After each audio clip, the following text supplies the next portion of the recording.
भगवान शिव ने बताया, कुत्ते को एक टुकड़ा रोटी खिलाने का क्या फल मिलता है। जय श्री कृष्णा मित्रों, स्वागत है आप सभी का सत्यार्थ दर्शन यूट्यूब चैनल में। मित्रों, एक समय की बात है, भगवान शिव मां पार्वती के साथ कैलाश पर्वत पर बैठे हुए थे। तभी माता पार्वती ने भगवान शिव से पूछा कि स्वामी, मेरे मन में एक प्रश्न उठ रहा है, यदि आप मुझे अनुमति दें तो मैं अपने प्रश्न को आपके समक्ष रखना चाहती हूँ। माता पार्वती के इन वचनों को सुनकर महादेव बोले कि देवी, आप निसंकोच होकर पूछिए, आप हमसे क्या पूछना चाहती हो। भोले बाबा की आज्ञा मिलते ही माँ पार्वती ने भोलेनाथ का धन्यवाद दिया और अपना प्रश्न पूछते हुए बोली कि स्वामी, मैं ये जानना चाहती हूँ कि कुत्ते को एक टुकड़ा रोटी खिलाने से मनुष्य को कौन सा फल प्राप्त होता है। हे स्वामी, काफी दिनों से ये प्रश्न मेरे जहन में चल रहा था, लेकिन संकोच बस में ये प्रश्न आपसे पूछ नहीं पा रही थी कि पता नहीं आप ये प्रश्न सुनकर क्या सोचेंगे। माँ पार्वती की इन बातों को सुनकर भोलेनाथ मुस्कुराते हुए बोले कि हे देवी पार्वती, आपका ये प्रश्न बहुत ही उत्तम है और समस्त प्राणियों का कल्याण करने वाला है। हे देवी पार्वती, वैसे तो सभी जीव जंतु मेरे ही अंश से निर्मित हैं और जो कोई भी मनुष्य प्राणी जगत पर दया का भाव रखता है वह मेरा प्रिय होता है। लेकिन आपने जो प्रश्न पूछा है कि कुत्ते को रोटी खिलाने से क्या फल मिलता है, तो हे देवी पार्वती, कुत्ते को एक टुकड़ा रोटी खिलाने से मनुष्य को 8 फायदे होते हैं तथा जो भी मनुष्य इन फायदों के बारे में जान जाता है उसका जीवन धन्य हो जाता है और उसको कभी अपने जीवन में दुख तकलीफों का सामना नहीं करना पड़ता है। हे देवी पार्वती, जो भी मनुष्य पृथ्वी लोक पर कुत्ते को एक टुकड़ा रोटी का खिलाता है उसका घर हर समय धन धान्य से भरा रहता है और वह मनुष्य जीवन पर्यंत तो सुख पाता ही है और मरने के बाद भी उसे मोक्ष की प्राप्ति होती है। वैसे देखा जाए तो कुत्ते को एक टुकड़ा रोटी खिलाने के बहुत से फायदे होते हैं, लेकिन आज मैं तुम्हें कुत्ते को रोटी खिलाने के 8 फायदों से अवगत कराता हूँ। सज्जनों, भोलेनाथ की इन बातों को सुनकर माँ पार्वती बोली, हे स्वामी, आप तो कुत्ते को रोटी खिलाने के इतने फायदे गिना रहे हो, लेकिन अक्सर देखा जाता है कि मनुष्य कई मौकों पर कुत्ते का नाम लिया करते हैं। किसी को गाली देते समय भी मनुष्य की जुबान पर कुत्ते का नाम आता है। मनुष्य गाली तो आदमी को देता है, परंतु नाम कुत्ते का बदनाम होता है। तो क्या कुत्ते का जीवन इतना गया गुजरा है जो लोग कुत्ते का नाम लेकर सामने वाले को गाली देते हैं। माँ पार्वती के इन वचनों को सुनकर शिव जी माँ पार्वती से कहते हैं कि हे देवी पार्वती, अब मैं तुम्हें एक काले कुत्ते की कहानी सुनाता हूँ। इस कहानी को सुनकर तुम्हें तुम्हारे सभी सवालों के जवाब मिल जाएंगे। मित्रों, इतना कहकर भोलेनाथ माँ पार्वती को कहानी सुनाने लगते हैं। भोलेनाथ कहानी सुनाते हुए कहते हैं कि हे देवी पार्वती, एक समय की बात है, किसी गांव में एक काला कुत्ता रहता था। एक दिन की बात है, वह कुत्ता पूरे गांव में घूमा, लेकिन उस दिन किसी के घर से उसे रोटी का एक टुकड़ा भी नसीब नहीं हुआ। बेचारा भूखा प्यासा पूरे दिन गांव में दर दर की ठोकरें खाता रहा, लेकिन किसी को उस कुत्ते पर तरस नहीं आया। जब किसी ने उसे रोटी नहीं डाली तो वह लाचार होकर उस गांव से चल दिया और चलते चलते गांव के बाहर नदी किनारे एक महात्मा जी रहते थे, उनकी कुटिया पर पहुंच गया। हे देवी पार्वती, जिस समय वह कुत्ता महात्मा जी की कुटिया पर पहुंचा था, उस समय महात्मा जी अपने लिए भोजन पका रहे थे। जब कुत्ते ने महात्मा जी को भोजन पकाते हुए देखा तो कुत्ता भी इस उम्मीद में महात्मा जी की कुटिया के सामने बैठ गया कि जब महात्मा जी भोजन तैयार कर लेंगे तो वह अपने भोजन में से कुछ अंश मुझे भी खाने को दे देंगे। हे देवी पार्वती, जब महात्मा जी भोजन तैयार कर लेते हैं और जब उनकी निगाह उस कुत्ते पर पड़ती है तो कुत्ते को देखकर महात्मा जी कहते हैं, अरे श्वान, बस्ती से इतनी दूर तुम यहाँ क्या कर रहे हो? महात्मा जी की इन बातों को सुनकर कुत्ते को बड़ी हैरानी हुई। कुत्ता सोचने लगा कि कोई मनुष्य भला पशु पक्षियों की भाषा में कैसे संवाद कर सकता है, और ये संत महात्मा तो मेरी ही भाषा में मुझसे संवाद कर रहे हैं।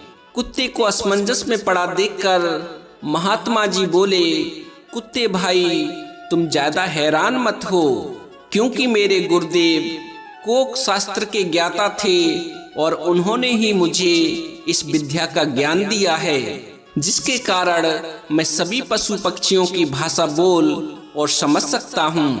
भगवान शिव माता पार्वती को कहानी सुनाते हुए बोले कि हे देवी पार्वती, कुत्ते को जब ये पता चलता है कि महात्मा जी कोक शास्त्र के ज्ञाता हैं और वह उसकी बातों को बोल और सुन सकते हैं, तो ये जानकर वह कुत्ता बड़ा ही प्रसन्न होता है।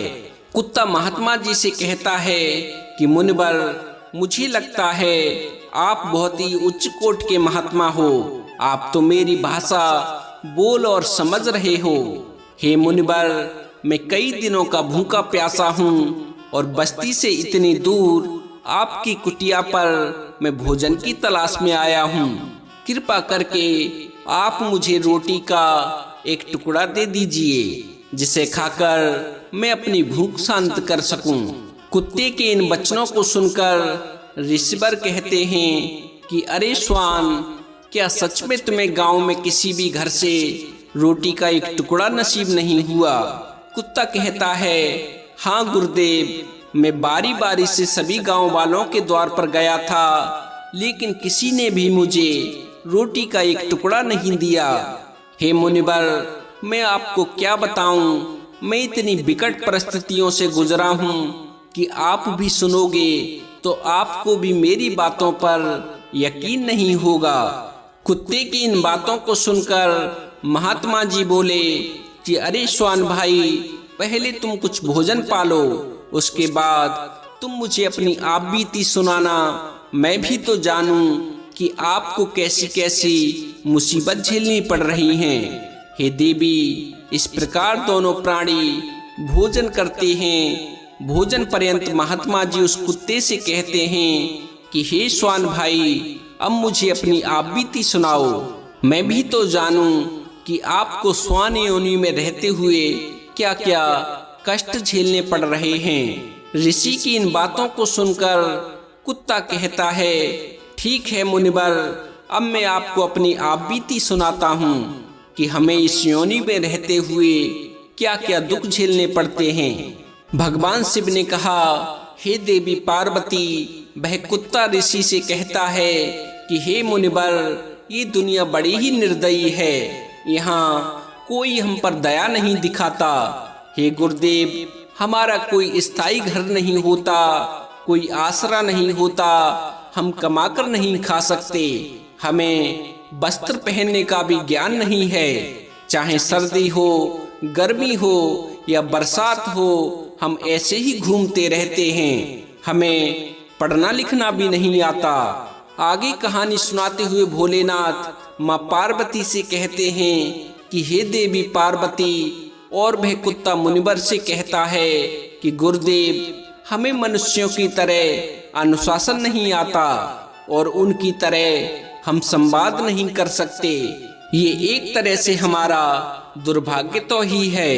ये कुछ चीजें हैं जो हमें मनुष्यों से भिन्न करती हैं, लेकिन गुरुदेव, कुछ चीजें ऐसी भी हैं जो हमें मनुष्यों के समान बनाती हैं। जैसे हमें मनुष्यों की तरह भूख भी लगती है, चोट लगने पर हमें उनकी तरह पीड़ा भी होती है, हमें उनकी तरह रोना भी आता है। बस इन्हीं 3 कामों में हम आपकी बराबरी कर सकते हैं। इसीलिए हम चाहते हैं कि समस्त मानव जाति हम पर दया दिखाए और हमें परेशान ना करे, क्योंकि ईश्वर ने तो हमें वैसे ही कष्ट देकर इस भूलोक पर भेजा है और ऊपर से आप लोग हमें नाना प्रकार से दुख देते हैं। हे गुरुदेव, हम इतने सक्षम नहीं हैं, पराधीन जीव हैं। हे गुरुदेव, जब हमारा जन्म होता है उस समय हमारे आँख कान सब बंद होते हैं। जन्म के समय हमें कुछ पता नहीं चलता कि हमारे आसपास क्या चल रहा है। गुरुदेव, मेरा भी जब जन्म हुआ था उस समय मेरे भी आँख कान बंद थे। जिस जगह मेरा जन्म हुआ था उस स्थान पर मुझे बड़ा ही अच्छा लग रहा था, बड़ा ही गर्म स्थान था। ऐसा लग रहा था जैसे हम रुई के नरम बिछोने पर पड़े हों। लेकिन जब हमारी आँख खुली तो हमने देखा कि हमारी माँ, जिसे आप लोग कुतिया बोलते हो, वह अपने बच्चों को छाती से चिपकाकर एक राख के ढेर में पड़ी हुई थी। गुरुदेव, हम 5 भाई थे, बाकी 4 भाई तो लाल और भूरे रंग के थे। मैं अकेला ही काला रंग का था। सबसे छोटा मैं ही था, इसीलिए मैं बहुत ही कमजोर था। हमारी माँ हम लोगों के पास में कम ही आया करती थी, क्योंकि उसे भी अपने भोजन की व्यवस्था करनी पड़ती थी। यदि वह नहीं खाती तो फिर हमें दूध कहाँ से पिलाती। उस एक माँ पर हम 5 भाई निर्भर थे। हमारी माँ बेचारी दिन भर भोजन की तलाश में इधर उधर भागती रहती, पूरा दिन परिश्रम करती, तब हम 5 भाइयों को अपनी माँ का दूध नसीब हो पाता था। गुरुदेव, हमारी माँ हम सब भाइयों के साथ साथ पूरे गांव का बड़ा ही ख्याल रखती थी।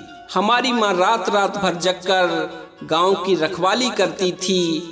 हमारी माँ के होते हुए किसी बाहर वाले की ये हिम्मत नहीं पड़ती थी कि कोई बुरी नीयत से गांव में भी घुस जाए। दूसरे गांव के कुत्ते भी हमारी माँ के डर से गांव में नहीं आते थे। गुरुदेव, अगर गांव के किसी किसान के खेत में कोई जंगली जानवर भी घुस जाता था तो हमारी माँ उसे देखते ही दौड़ा लेती थी और तब तक सांस न लेती थी जब तक वह खेतों से बाहर न चला जाए। गुरुदेव, हमारी माँ गांव वालों के लिए इतना सब करती थी, फिर भी कोई गांव वाला हमारी माँ को भरपेट भोजन तक नहीं देता था। हमारी माँ को मजबूरी में भोजन के लिए छीना झपटी करनी पड़ती थी। कई बार तो उसे लोग लाठी डंडों से पीट पीट कर भगा देते थे।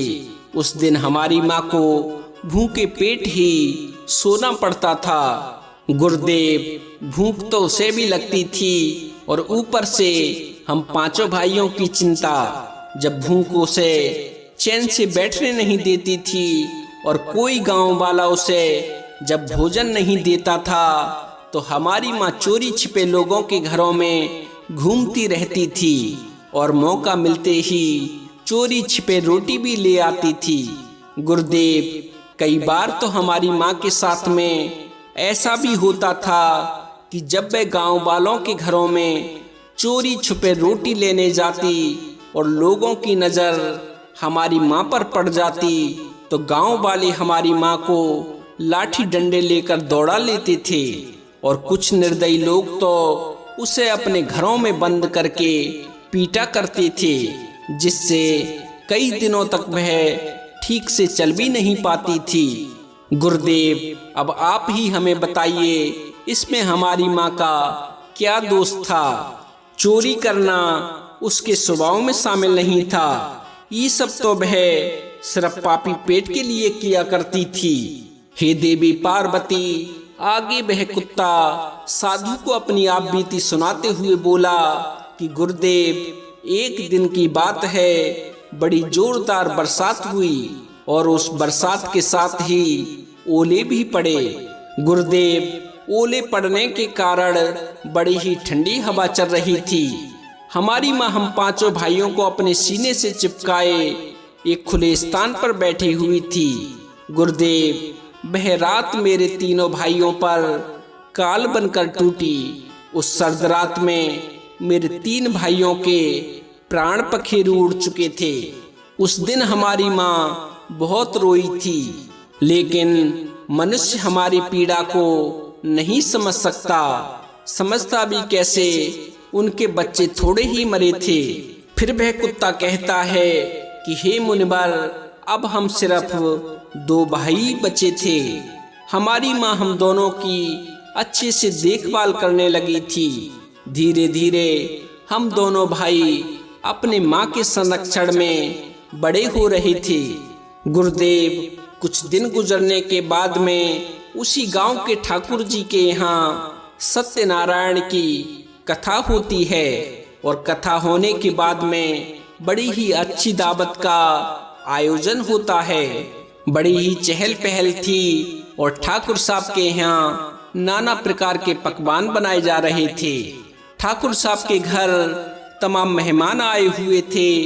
हमारी माँ कुछ खाने की तलाश में बार बार उधर जाती, लेकिन ठाकुर साहब के घर के आगे खड़े हुए लोग उसे दुत्कार कर भगा देते।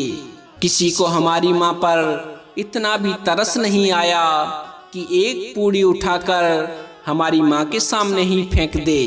एक पूड़ी में उनका कुछ बिगड़ थोड़े ही रहा था। गुरुदेव, मेरी माँ ललचा ललचा कर ठाकुर के घर जाती और घर के सामने खड़े होकर देखती रहती। ठाकुर साहब के घर के आंगन में दावत का आयोजन था। धीरे धीरे चादरें बिछनी शुरू हो गईं और उन चादरों पर आकर लोग बैठने लगे। उसके बाद में आए हुए अतिथिगणों की पत्तलों पर पकवान परोसने का कार्यक्रम शुरू हुआ। जब सभी की पत्तलों पर भोजन परोसा जा रहा था, तो हमारी माँ घर के बाहर खड़ी होकर ललचाई नजरों से पूंछ हिला रही थी।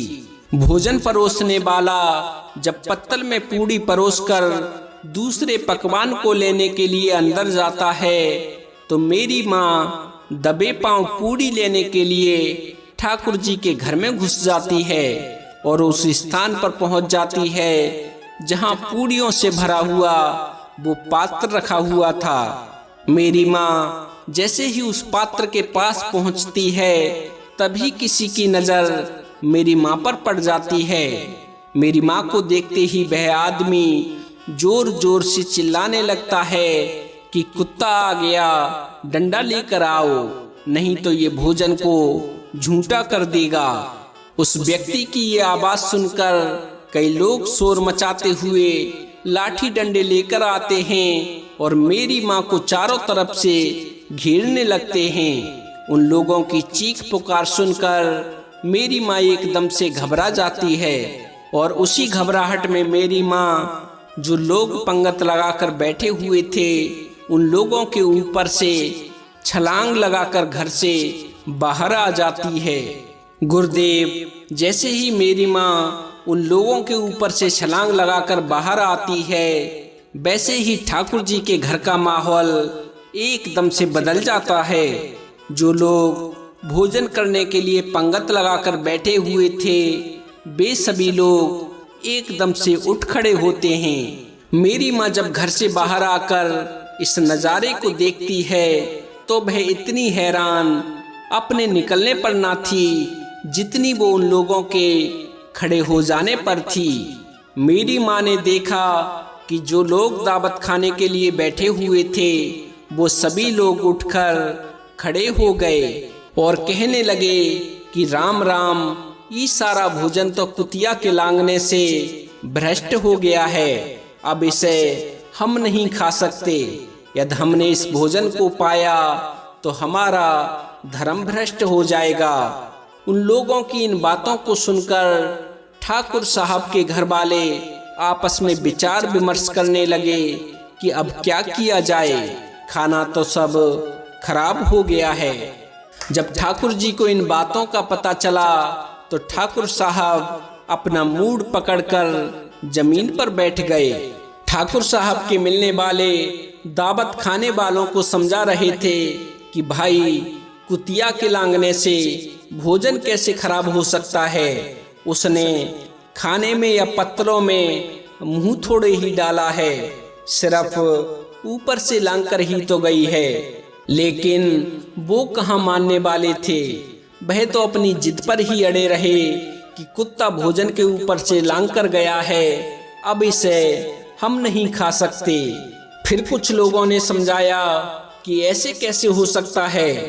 हमने तो सुना है कि शहरों में लोग अपने घरों में कुत्तों को पालते हैं और अपने घरों में ही उन्हें खिलाते पिलाते हैं। वे तो इन सब बातों को नहीं मानते। लेकिन उनमें से कुछ लोग बड़े कुल से ताल्लुक रखने वाले लोग थे। उन्होंने अपने आगे किसी की नहीं चलने दी। शास्त्रों की दुहाई दे देकर वे अपनी इसी बात पर अड़े रहे कि ये भोजन भ्रष्ट हो गया है। अब तो हम जब ही खा सकते हैं जब ये सारा भोजन फेंककर नया भोजन पकाया जाए। हे गुरुदेव, आखिर में वही हुआ जो वह गणमान्य चाहते थे। सारा भोजन उठाकर गांव के बाहर फेंक दिया गया और उसके स्थान पर दोबारा से दावत का इंतजाम किया गया। गुरुदेव, उस दिन हमारी माँ को जितना सुख मिला था उतना तो उसे अपने पूरे जीवन में कभी नहीं मिला था। उस दिन हमारी माँ ने भरपेट भोजन खाया। हमारी माँ उस दिन बड़ी खुश थी, लेकिन उसकी ये खुशी ज्यादा देर तक नहीं रही। हमारी माँ भोजन करने के बाद में आराम करने के लिए लेटी ही थी कि उतने में वह ठाकुर डंडा लेकर आ गया जिसके घर दावत थी। मेरी माँ ने जब डंडा लेकर आते हुए ठाकुर को देखा तो बेचारी अपने प्राण बचाने के लिए एक गली में घुस गई जो आगे से बिल्कुल बंद थी। फिर क्या था गुरुदेव, उस ठाकुर ने हमारी माँ पर डंडे बरसाने शुरू कर दिए। क्योंकि आगे से रास्ता भी बंद था, इसीलिए हमारी माँ को कहीं भागने का मौका भी नहीं मिला। ठाकुर हमारी माँ को बुरी तरह से पीटता रहा। पीटते पीटते उसका डंडा भी टूट गया, लेकिन उसने पीटना नहीं छोड़ा। डंडों की चोट से वह बुरी तरह से चिल्ला रही थी, लेकिन ठाकुर को हमारी माँ पर जरा भी तरस नहीं आया। वह तो ताबड़तोड़ पीटता जा रहा था। हमारी माँ की चीख पुकार सुनकर कुछ भले लोग ठाकुर साहब के पास में पहुंचे और ठाकुर साहब को समझाते हुए बोले कि ठाकुर साहब, ये तो जानवर है, इसे अच्छे बुरे का ज्ञान नहीं है। यदि इसमें इतनी समझदारी होती तो ये ऐसा करता ही क्यों। अब छोड़ो इन बातों को, जो होना था वह तो हो चुका है। अब इसे मारने से क्या तुम्हारा नुकसान तुम्हें वापस मिल जाएगा। गुरुदेव, इस प्रकार उन भले लोगों ने हमारी माँ को ठाकुर से छुड़वाया और हमारी माँ किसी तरह घसीटते हुए हमारे पास में पहुंची। गुरुदेव, जब हमारी माँ हमारे पास में पहुंची तो उसने सारी कहानी हम दोनों भाइयों को सुनाई। उस दिन मुझे पता चला कि कितना कष्ट से भरा है हम कुत्तों का जीवन। एक एक टुकड़े के लिए हमें कितना जलील होना पड़ता है, कितने लोगों के डंडे खाने पड़ते हैं, तब कहीं जाकर कुछ टुकड़े हमें नसीब हो पाते हैं। हे देवी पार्वती, इस तरह से वह कुत्ता अपनी राम कहानी महात्मा को सुनाता है और कहता है कि गुरुदेव, ये तो कुछ भी नहीं है, इससे आगे की कहानी सुनोगे तो वह तो और डरावनी है। गुरुदेव, एक दिन की बात है, उसी गांव के बाहर एक ब्राह्मण आकर ठहरा हुआ था। उसने अपने भोजन के लिए एक जगह पर चूल्हा बनाया और उस पर दाल बनाने के लिए रख दी। उसके बाद उस ब्राह्मण ने रोटियां बनाने के लिए आटा गूंथा और आटा गूंथने के बाद वह कुआं पर पानी भरने के लिए चला गया। जब वह ब्राह्मण कुआं पर पानी भरने के लिए चला गया, तभी हमारी माँ कहीं से घूमते हुए उस जगह पर पहुंच गई जहां ब्राह्मण का गुथा हुआ आटा रखा हुआ था। जब हमारी माँ की नज़र उस गुथे हुए आटे पर पड़ी तो उसने इधर उधर नजरें दौड़ा कर देखा, लेकिन हमारी माँ को कोई दिखाई नहीं दिया। जब हमारी माँ को कोई नजर नहीं आया तो हमारी माँ ने सोचा कि लगता है इस आटे का कोई मालिक नहीं है, इसीलिए हमारी माँ उस आटे को खाने लगी। उधर कुएं से पानी भरते हुए ब्राह्मण की नजर जब मेरी माँ पर पड़ी कि मेरे आटे को कोई कुत्ता खा रहा है तो वह बड़ा दुखी हुआ। वह बेचारा माथे पर हाथ रखकर रोने लगा, क्योंकि वह भी 2 दिनों का भूखा प्यासा था। 2 दिन के बाद में उसे भोजन खाने का सौभाग्य मिला था और उसे भी कोई कुत्ता खा गया। जब राहगीरों की नजर ब्राह्मण पर गई और जब उन्होंने पूछा कि पंडित जी क्या हुआ, तो ब्राह्मण ने सारा घटनाक्रम उन लोगों को बताया। ब्राह्मण के मुख से इन बातों को सुनकर राहगीर बोले कि अरे ब्राह्मण देवता, आज तो इस कुतिया ने तुम्हारा थोड़ा सा आटा बिगाड़ा है। कल तो इस कुतिया ने ठाकुर साहब की पूरी रसोई बिगाड़ कर रख दी थी। राहगीरों की इन बातों को सुनकर ब्राह्मण दुखी होते हुए बोला कि भाइयों, मुझे क्या पता था कि मेरे जाते ही ये कुतिया मेरा सारा आटा भ्रष्ट कर देगी। यदि मुझे ये पता होता तो मैं कुआं पर पानी भरने ही नहीं जाता। लेकिन अब चाहे कुछ भी हो जाए, अब ये कुतिया जीवित रहेगी या मैं जीवित रहूंगा। और ये कहकर उस ब्राह्मण ने अपनी लाठी उठाई और मेरी माँ को पीटना शुरू कर दिया। हमारी माँ ने जितना आटा भी नहीं खाया था, उससे ज्यादा तो उस पर लाठी बरस गई। उस ब्राह्मण ने हमारी माँ को इतना मारा कि वो महीनों तक ठीक से चल फिर भी नहीं पाई। गुरुदेव, अपनी माँ की ये हालत देखकर उस दिन मुझे समझ में आया कि इस दुनिया में कितने निर्दयी लोग पड़े हैं जो जरा से खाने के लिए अधमरा कर देते हैं। हे देवी पार्वती, आगे वह कुत्ता कहता है कि हे मुनिवर, अब आप ही हमें बताइए कि इसमें हमारा क्या दोष है। क्या हम अपना पेट भी नहीं भर सकते? गुरुदेव, इतनी सारी पीड़ा सहते हुए भी हम लोग उन मतलबी इंसानों के बीच में रहना चाहते हैं जो हमें कष्ट देता है या जो हमें प्यार से खिलाता पिलाता है। हम उनके कितने काम आते हैं इसका उन्हें पता ही नहीं है। गुरुदेव, हम उनके घर की रखवाली करते हैं। इसके अलावा भी कितने कार्य हैं जिनमें हम उनके सहायक होते हैं।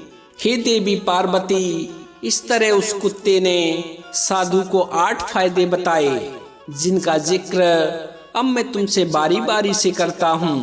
हे देवी पार्वती, यदि कोई मनुष्य कुत्ते को रोटी खिलाने के ये 8 फायदे जान जाए तो वह आने वाली कई विपत्तियों से बच सकता है।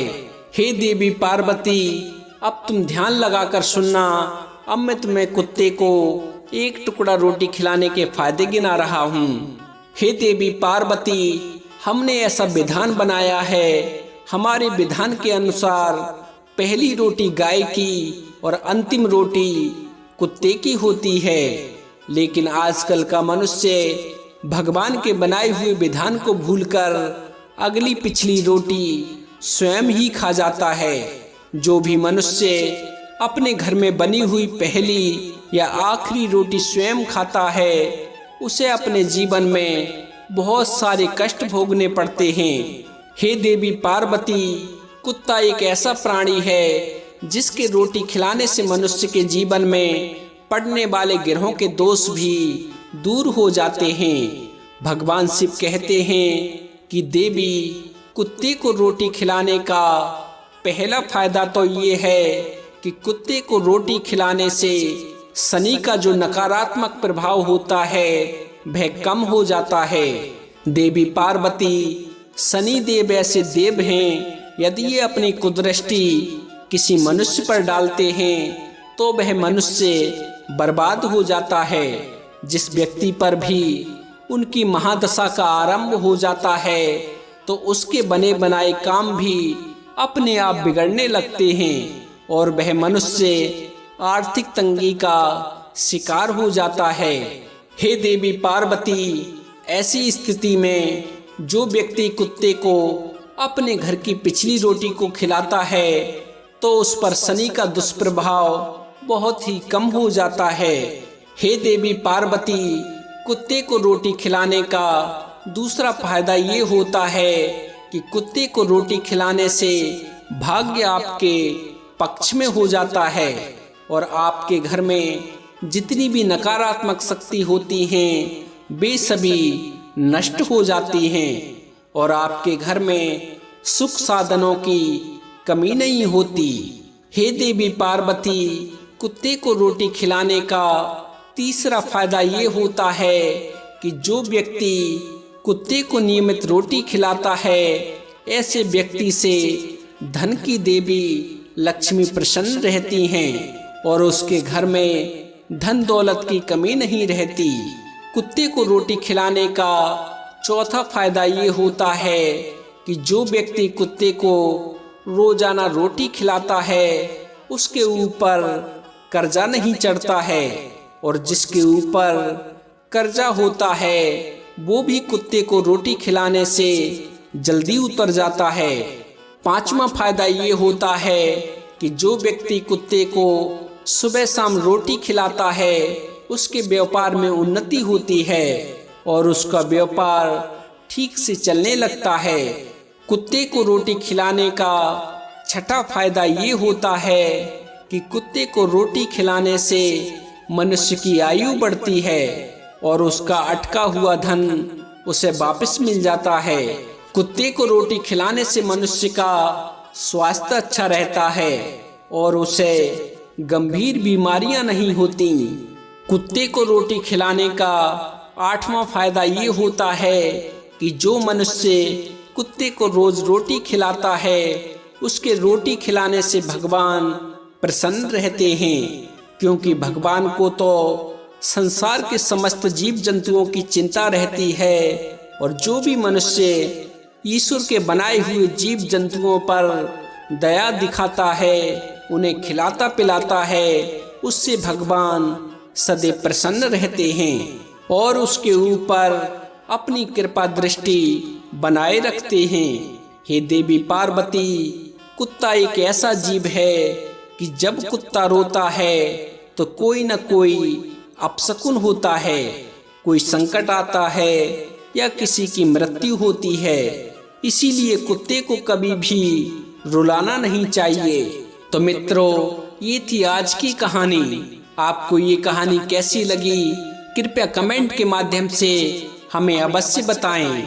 यदि कहानी पसंद आई हो तो वीडियो को लाइक करें, हमारे चैनल सत्यार्थ दर्शन को सब्सक्राइब करें और हो सके तो इस कहानी को अपने मिलने वालों के साथ भी अवश्य साझा करें। मित्रों, वीडियो की समाप्ति में हम आपसे बस इतना ही कहना चाहते हैं कि लाख करो पूजा चाहे तीर्थ करो हजार, जीवों पर दया नहीं तो सब कुछ है बेकार।